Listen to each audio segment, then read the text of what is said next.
In Japan, 17 million viewers watched with pleasure for over a year how a naked guy goes crazy on live TV.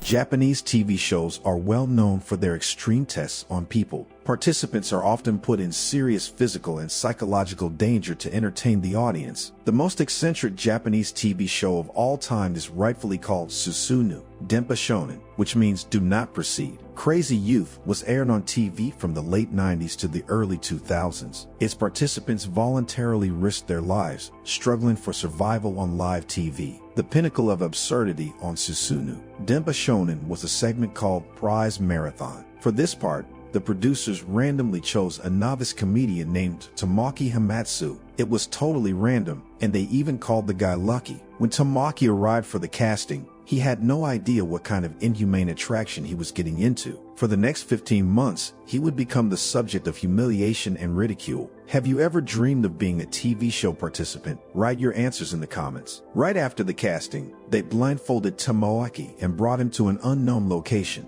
It turned out to be a tiny apartment. First, they locked him inside and forced him to undress.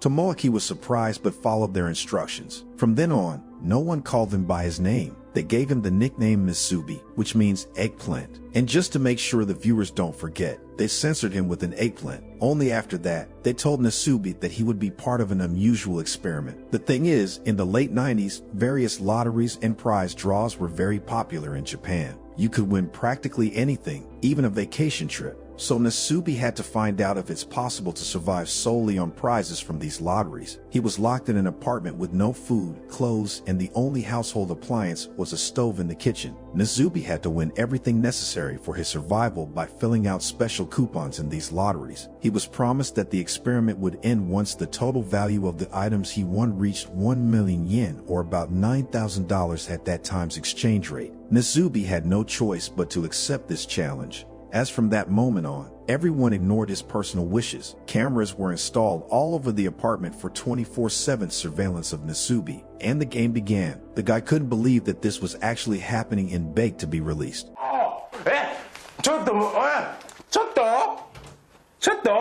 If the idea of the show still doesn't seem strange to you, let's see how it looked through Nasubi's eyes. He was isolated from the entire world, unaware of any news, unable to communicate with friends and family. They locked him in a room the size of a toilet. All that surrounded him was a table, magazines with advertisements for prize draws, paper, pen, a pillow, a radio, and a telephone. But he could only listen to radio commercials and could only talk on the phone with advertising operators. Nasubi had to spend 10 hours a day filling out lottery coupons by hand, hoping to win food, clothes, or hygiene products. He had no other leisure activities, and this hell lasted for almost 1.5 years of his life. How would you feel if you were in Nasubi's place? What did the guy have to go through during this time? At first, he wanted to win clothes the most and was thrilled when he found a lottery for an apron in the magazines. But luck didn't smile on him. Then he focused on winning food since he hadn't eaten for many days. Finally, he managed to win 12 packs of jelly, which a courier brought to him. In reality, they had been secretly feeding him crackers in the beginning so that he wouldn't pass away and ruin the show right at the start. But that quickly stopped, and only the jelly remained. Due to hunger, the guy started to lose his mind slowly. By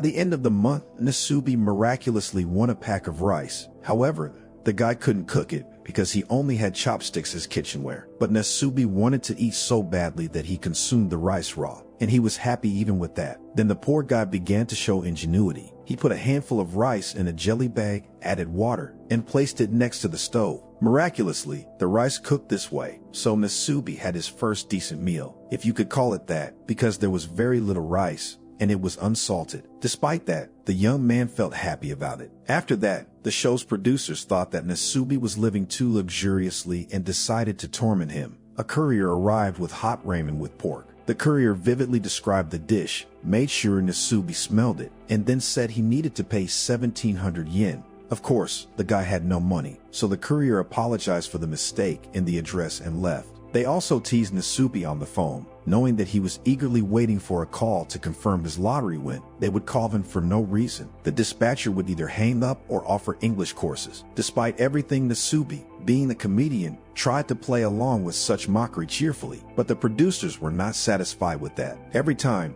they added canned laughter to Nasubi's actions, even when the guy couldn't take it anymore and was on the verge of a nervous breakdown. Thanks to luck, the guy eventually won spaghetti and canned food, but he couldn't cook the spaghetti or open the cans because he didn't have a can opener. In the first month, Nasubi only earned 15,000 yen, which didn't really bring him closer to his release. But he was lucky enough to win shower gel and finally take a proper shower. In the second month, Nasubi's luck improved slightly. He won beans, salmon bone snacks, and even sake in an aluminum can. To the delight of the viewers, Nasubi quickly drank the sake and became a bit more cheerful. The guy crafted a small pot out of the can and managed to cook spaghetti. Soon, Nasubi won some meat, which he cooked over the fire and eagerly devoured. However, the happiness was short-lived as the torment continued. Finally, he received some clothes, but they turned out to be used women's panties. Nasubi tried to put them on, but quickly gave up the idea and stuck with the apron. Then the bored guy won a friend, a toy seal whom he named Binasu. This is how Nasubi lived. Sometimes he won useless stuff, like a Pokemon mat, and sometimes he won something tasty, like a lobster. At those moments, Nasubi danced with joy, and his dances became especially popular with the audience. It's so satisfying to watch a person driven to despair rejoice over toothpaste and a toothbrush. After the young man went a whole week without winning anything and not eating, the decision was made to send a doctor to him. The doctor examined him and seemed satisfied with his condition. The fact that Nasubi was eating random things and not getting fresh air didn't bother the doctor. Of course, the show's producers were only concerned with ensuring that he continued to function here and now. The consequences were of no concern to them. There was a period when Nasubi ran out of normal food and had to eat dog food he had won. One can imagine from his expression how delicious and pleasant that must have been.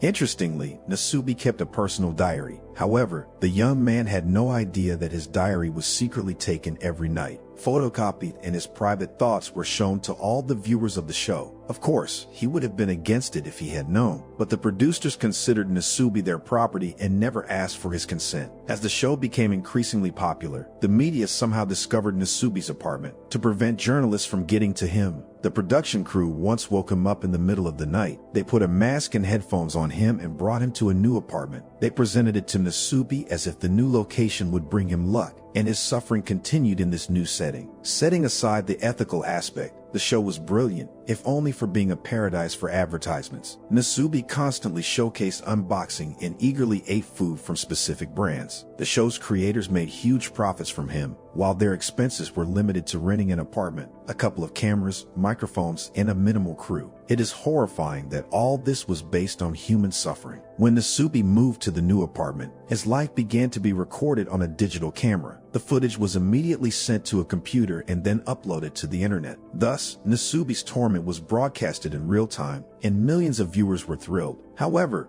the young man was unaware of this. Initially, he was convinced that after the experiment, he would watch the recorded material together with the production crew. Then they would edit the footage into an hour-long show. Nasubi had no idea that all his dirty and insane actions were being broadcasted during prime time. They even enhanced these scenes with quotes from his diary to ridicule him even further. During the summer, the producers decided to shoot a bonus episode and sent Nasubi to the beach. As they blindfolded him while taking him there, Nasubi thought there was an earthquake. As soon as Nasubi arrived, the first thing he did was drink seawater to taste the salt since he had been eating unsalted food all this time. Then he simply enjoyed walking, sunbathing, and swimming. Finally, he was able to escape the confined space and have a proper rest. They told Nasubi that he could stay on the beach for as long as he wanted. However, during his stay there, any prizes he won would not count towards the total. Disheartened, Nasubi decided to return to the apartment and allow the mockery to continue. At some point, journalists found him again, and the show's creators moved him to a new apartment once more. Here, Nasubi's luck started to turn around. He won a PlayStation. It seemed like now he would have an interesting pastime and be able to distract himself from the hardships of his life. But not so fast. They still managed to mock Nasubi. He won a game called Densha They Go,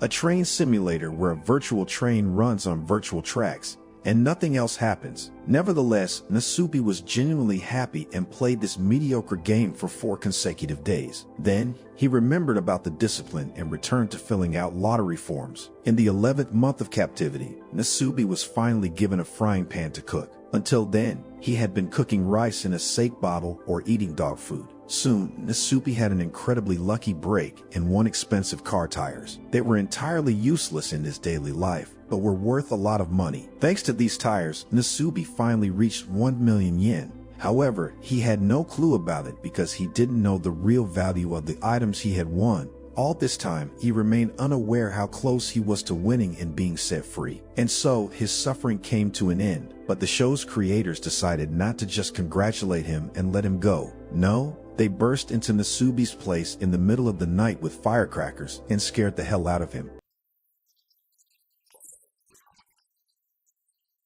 Finally, they gave him some clothes, though it was hard for him to wear them after almost a year of being naked. Then they blindfolded Nasubi and, no, they didn't send him home. They took him to South Korea. Here, the guy had a whole day to do whatever he wanted, eating delicious food and riding attractions. But in the evening, they blindfolded him again and brought him to a small apartment with the same table, magazines, and a Korean-Japanese dictionary. Now Nasubi had to survive on prizes in Korea. The producers knew that he might lose it, so they set a target for his release, 46,000 yen. That's the cost of a plane ticket to Japan. Nasubi worried that he would never win so many prizes since he didn't speak Korean, but luck and the dictionary were on his side, so he quickly gathered the necessary amount. But nobody was going to end the profitable show. They forced Nasubi to continue participating in lotteries until he reached 57,000 yen and could fly home business class. When he achieved that, the producers decided to go big. Why fly business class if there's first class? Such a ticket cost 81,000 yen. When Nasubi dealt with that too, they tried to make him keep going and raise money for a ticket to Paris. But this time,